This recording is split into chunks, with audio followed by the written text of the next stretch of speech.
quan van baixar els nacionals, va baixar una avioneta allà davant, mirant que no hagués quedat ningú. I estàvem allà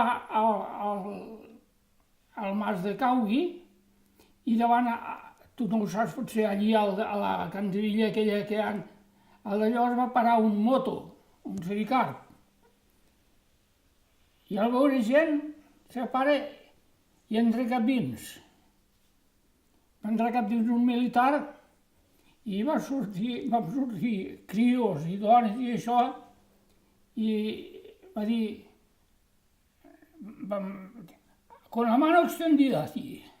Com que eren nacionals i sabien que els rojos feien el puny, ens va dir, con la mano extendida, con la mano extendida. Però els que estaven a prop del riu van marxar perquè no estaven a primera línia. Com ara jo que el dia que estava a Garcia, era un poblet molt boniquet, que està a la vora del riu, i allí hi havia, vam entrar allí, hi havia tot, els llits, el menjador, tot, però la gent va marxar i van deixar el poble evacuat. Aquells se van quedar a la part de la República, però el poble va quedar sense gent. Això era Garcia.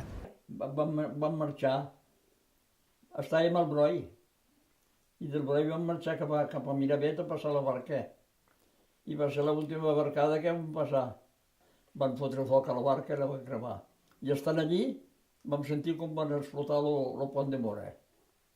Vam marxar perquè érem republicans, sí. I encara ho som. Sí. Però quan va vindre la pava esta, va ser la gent que es va quedar aquí al poble, que molts cap a Gandesa i la gent havia marxat, hi havia poca gent aquí.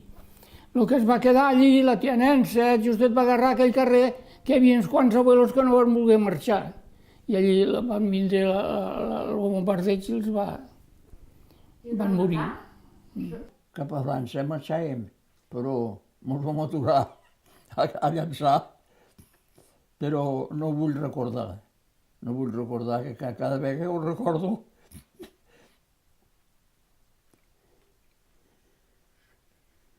És molt pesat, no veuen aquestes coses.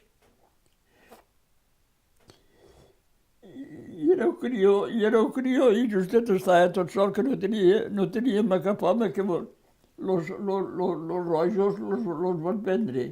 Ens van prendre a Pep l'Arall amb mon pare i a Pets, perquè van dir que els van agafar, que van dir que s'havien amagat de l'exèrcit d'un home, que nosaltres ja som grans.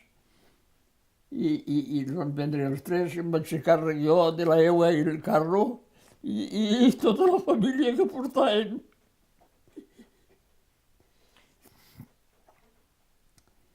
A l'entrat de Figueres, que potser t'ho vaig explicar, un bombardeig i ametrallament, que allò no es pot explicar.